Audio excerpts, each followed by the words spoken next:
नमस्कार बच्चों, आज हम कक्षा 10 की काव्य 3 सवैये का अभ्यास करेंगे, जिसके लेखक है रसखान जी और इसका प्रकार मुक्तक है। तो सबसे पहले मैं आपको मुक्तक के बारे में बता दूं तो मुक्तक एक ऐसा काव्य होता है जिसका कद बहुत ही छोटा होता है। कद छोटा होता है पर उसका गूढ़ार्थ यानी कि उसके अंदर होने वाला अर्थ बहुत ही बड़ा होता है। तो आज हम रसखान जी के ऐसे ही 4 मुक्तकों का इस सवैये काव्य में अभ्यास करेंगे। तो सबसे पहले हम रसखान जी के बारे में जानते हैं, जिनका जन्म सन 1548 में और निधन सन 1628 में हुआ था। रसखान का असली नाम सैयद इब्राहिम था। अब सैयद इब्राहिम नाम सुनते ही आपको पता चल गया कि ये एक मुसलमान व्यक्ति थे। उसका जन्म दिल्ली के एक संपन्न परिवार में हुआ था। गोस्वामी विठलनाथ जी से दीक्षा ग्रहण कर व्रज में रहकर कृष्ण भक्ति के पद लिखे। अब एक मुसलमान व्यक्ति ने क्या किया, विठलनाथ जी से दीक्षा लेकर व्रज में रहने लगे और उन्होंने कृष्ण भक्ति के पद लिखे, यानी कि मुसलमान होते हुए भी भगवान श्री कृष्ण के ऊपर उन्होंने पद लिखे थे। इस मुसलमान कवि की अनन्य कृष्ण भक्ति सराहनीय है। इनकी कविता में कृष्ण की रूप माधुरी, व्रज महिमा और राधा कृष्ण की प्रेम लीलाओं का वर्णन हुआ है। उनकी भक्ति में प्रेम, श्रृंगार और सौंदर्य की त्रिवेणी बहती है। ब्रज भाषा का जैसा सरल, तरल, सरस, स्वच्छ और सजीव प्रयोग रसखान की कविता में मिलता है, वैसा बहुत कम कवियों में प्राप्त होता है। रसखान जैसे भक्त कवियों को लक्ष्य करते ही भारतेंदु हरिश्चंद्र ने कहा था, इन मुसलमान हरिजन पर कोटिक हिंदू वारिये, मतलब इस मुसलमान हरिजन पर यानी कि इस मुसलमान प्रभु के भक्त पर लाखों हिंदुओं को हम वार सकते हैं। सुजान रसखान, प्रेम वाटिका और रसखान रचनावली उनकी प्रसिद्ध रचनाएं हैं। अब हम इस सवैयों का थोड़ा सा संक्षिप्त में देख लेते हैं। यहाँ रसखान के 4 सवैये दिए गए हैं। इनके सवैयों में कृष्ण ही नहीं, कृष्ण भूमि के प्रति अनन्य अनुरिक्त एवं समर्पण की भावना सजी हुई है। कृष्ण की विविध लीलाओं का मनोहर वर्णन हुआ है। इन सवैयों में कृष्ण का धेनु चराना, बेनु बजाना, बेनु यानी कि बांसुरी, प्रेम रंग में रंगना और भंगिमाओं के साथ माधुर्यपूर्ण चित्रण हुआ है। कृष्ण के सामीप्य के लिए कवि लकुटी लेकर, लकुटी यानी कि लकड़ी, ग्वालों संग फिरने की बात करते हैं। शिक्षक छात्रों को बताए कि एक मुसलमान कवि होते हुए भी रसखान कृष्ण भक्ति में लीन था। जैसे मैंने आपको पहले ही बताया कि रसखान एक मुसलमान थे, किंतु उनके कर्म हिंदू यानी कि श्री कृष्ण की भक्ति में लीन थे। अब हम सबसे पहला जो सवैया है उसका अभ्यास करेंगे। तो पहले मैं ये पूरा जो सवैया है वो एक बार पढ़ लेती हूँ। मानुष हो तो वही रसखान, बसा मिली गोकुल गाँव के ग्वालन। जो पशु हो तो कहा बस मेरो, चरो नित नंद की धेनु मंजारन। पाहन हो तो वही गिरी को, जो धर्यो कर छत्र पुरंदन कारण। जो खग हो तो बसेरो करो, मिली कालिंदी कुल कदम की डारन। अब हम एक एक लिटी का भावार्थ समझेंगे। तो सबसे पहले रसखान जी क्या कहते हैं कि मानुष हो तो वही रसखान। क्या कहते हैं कि मनुष्य हो तो कैसा हो, बसो मिली गोकुल गाँव के ग्वालन। अब ये जो सवैया है इसमें रसखान जी कहते हैं कि अगर मुझे मनुष्य का अवतार मिले, अगर मैं अवतार के रूप में मनुष्य का अवतार धरकर इस पृथ्वी पर आता हूँ तो मुझे कहाँ आना है, गोकुल गाँव के ग्वालन, मतलब मुझे गोकुल गाँव का ग्वाला बनकर ही इस दुनिया में मनुष्य का अवतार लेना है।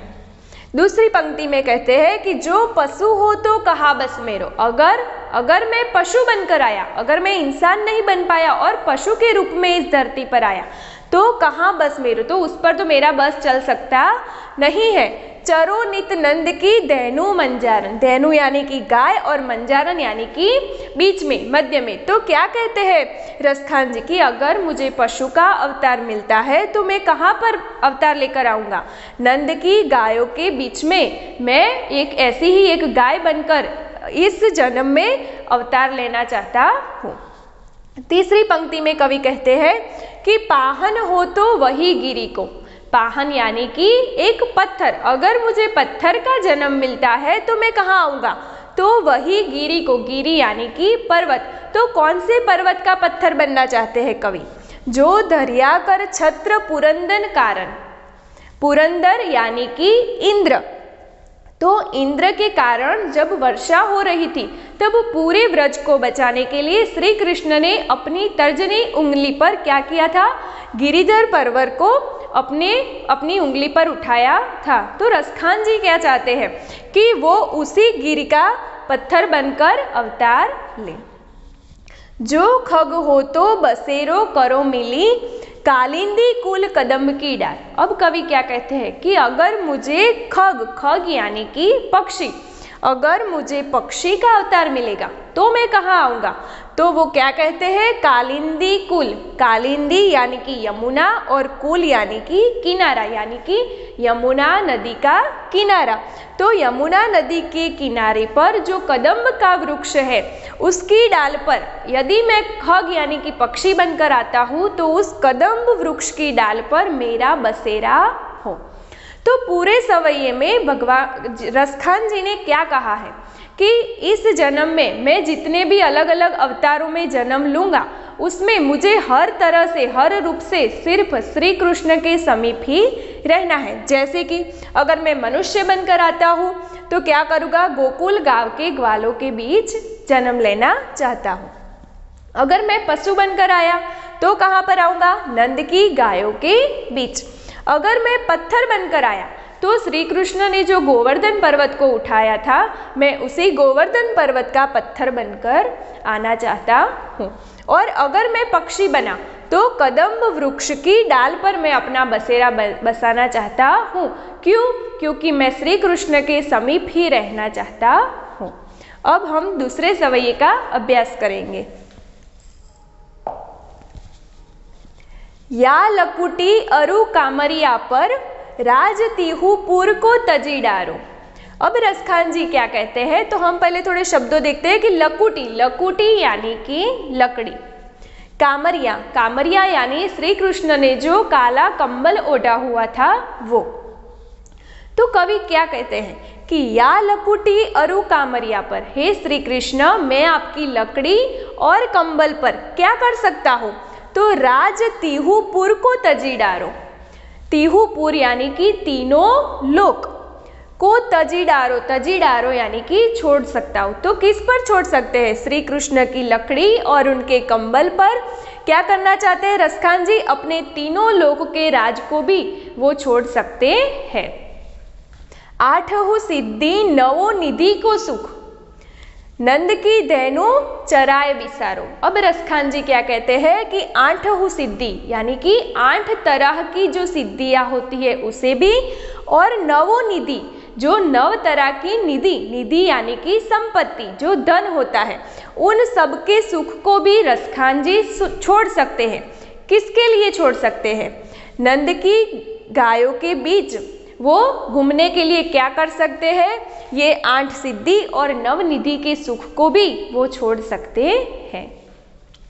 रसखान कबा इन आँखी सो ब्रज के बन बाग तड़ाग निहारो। अब क्या कहते हैं रसखान जी कि मेरी इन आँखों को कब से व्रज के वन, बाग और तड़ाग यानी कि व्रज के वन, बाग और तड़ाग यानी कि तालाब को निहारना यानी कि देखना है। तो रसखान जी कहते हैं कि मेरी इन आँखों को कब से व्रज के वन, बाग और तालाब को देखने की इच्छा हो रही है।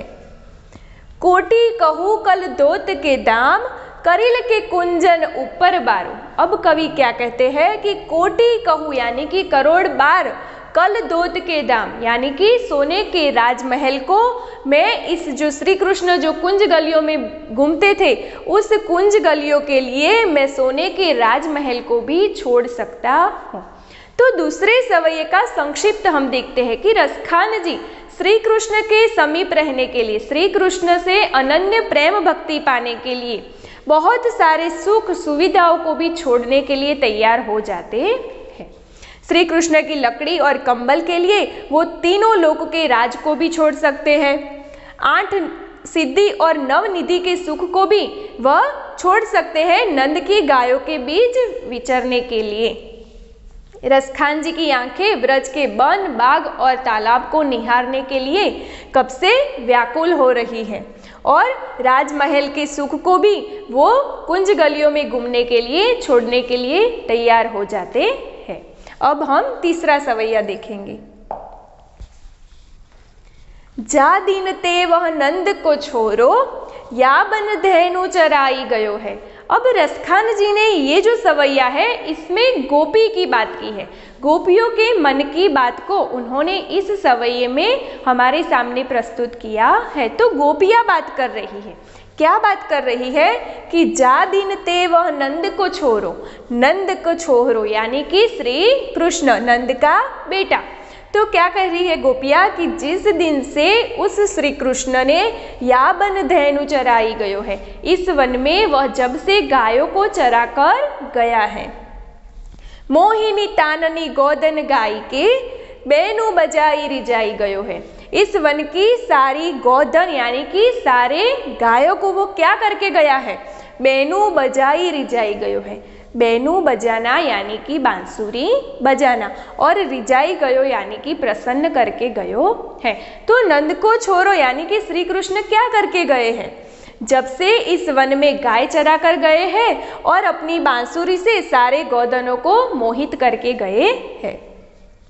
ताही डरी कछु टोना सोके, क्या बात कही रसखान जी ने कि ऐसा लग रहा है जैसे कि वह कोई जादू टोना कर कर चला गया है। रसखान हिये में समाई गयो है यानी कि कोई जादू या टोना कर कर रसखान जी के हिये, हिये यानी कि हृदय में समाई गयो है यानी कि हृदय में समा गया है। कौन काऊ की कानी करे, शीघ्रो ब्रज बीर बिकाई गयो है। रसखान जी क्या कहते हैं कि क्या करूं, कैसे करूं, क्यों, क्योंकि सारा ब्रज सिर्फ श्री कृष्ण पर ही बिक गया है, सिर्फ श्री कृष्ण को ही याद कर रहा है। फिर से हम इस सवैये को देख लेते हैं कि जिस दिन से वह श्री कृष्ण इस वन में गायों को चरा कर गया है, तब से क्या किया है उसने, अपनी बांसुरी से सारी गायों को मोहित कर दिया है। ऐसा लग रहा है जैसे किसी जादू टोने से वह रसखान जी के हृदय में, सारे गोकुल वासियों के हृदय में बस गया है और पूरे ब्रज को उसने जैसे कि खरीद लिया है। सब लोग सिर्फ उसी के इर्द गिर्द घूमते रहते हैं। अब हम अंतिम सवैये का अभ्यास करेंगे। मोर पखा सिर ऊपर राखी हो, गुंज की माल गरे पहिरियोगी। तो अब ये जो अंतिम सवैया है उसमें गोपियाँ बात कर रही है। श्री कृष्ण चले गए हैं और श्री कृष्ण की याद में वह क्या करना चाहती है, श्री कृष्ण की तरह ही वह सजना चाहती है। जो श्री कृष्ण की चीज़ें हैं उन्हें वो पहनकर खुद श्री कृष्ण की तरह बनना चाहती है। तो क्या करती है वो, मोर पखा सिर ऊपर राखी हो, क्या करेंगी वो अपने मुख पर क्या करेगी, मोर पखा यानी कि जो मोर पंख होता है उसे अपने सर पर धारण कर लेगी।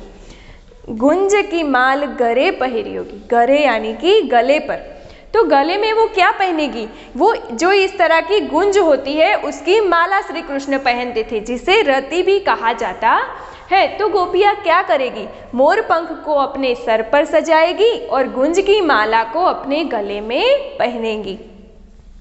ओढ़ी पीताम्बर ले लकुटी बन, ओढ़ी पीताम्बर यानी कि जो श्री कृष्ण जो पीले रंग के वस्त्र पहनते थे उन्हीं वस्त्रों को गोपियाँ धारण करेगी।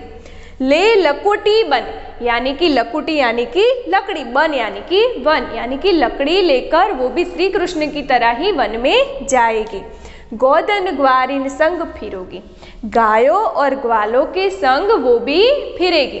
तो फिर से देखते हैं कि गोपियाँ क्या करेगी, मोर पंख को अपने सर पर धारण करेगी, गुंज की माला को अपने गले में पहनेगी और फिर क्या करेगी, श्री कृष्ण का पीताम्बर ओढ़ेगी, लकड़ी हाथ में लेगी और फिर गायों और ग्वालों के संग वन में घूमेगी। भाव तो वो ही मेरो रस खानी, तेरे कहे सब स्वांग बरोगी। अब क्या कहते हैं रसखान जी कि गोपियाँ ये सारे स्वांग यानी कि नाटक, ये सारे स्वांग गोपियाँ रचेगी। कैसे स्वांग? कि श्री कृष्ण की तरह ही श्री कृष्ण की चीजें पहनकर वह श्री कृष्ण बनने की कोशिश करेंगी। पर अब अंतिम पंक्ति में रसखान जी क्या कहते हैं कि पे मुरली मुरलीधर की अदरान धरी अदरान धरोगी। क्या बात कही है रसखान जी ने कि पे मुरली मुरलीधर की, मुरलीधर यानी कि श्री कृष्ण, कि श्री कृष्ण ने जो मुरली अपने अधरान धरी, जो अपने अधर यानी कि जो अपने होठ पर धरी है, वो अधरान धरोगी, वह मुरली मैं धारण करूंगी नहीं। गोपियाँ क्या करेगी? मोर पंख धारण करेगी, गुंज की माला को भी धारण करेगी, पीताम्बर भी ओढ़ेगी, लकुटी भी लेगी और वन में घूमेगी भी। पर वो क्या नहीं करेगी? तो जो मुरली है, जो श्री कृष्ण की बांसुरी है, वह उसे नहीं लेगी। तो क्यों नहीं लेगी? कि गोपी बांसुरी को अपनी सौतन मानती है, कि श्री कृष्ण के वो बहुत समीप होती है बांसुरी, इसलिए गोपियों को उससे ईर्ष्या होती है। और इसीलिए रसखान जी कहते हैं कि पे मुरली मुरलीधर की अधरान धरी अधरान धरोगी। जिस मुरली को श्री कृष्ण ने अपने अधरों पर धरा है, उस मुरली को मैं अपने अधरों पर नहीं धरूंगी।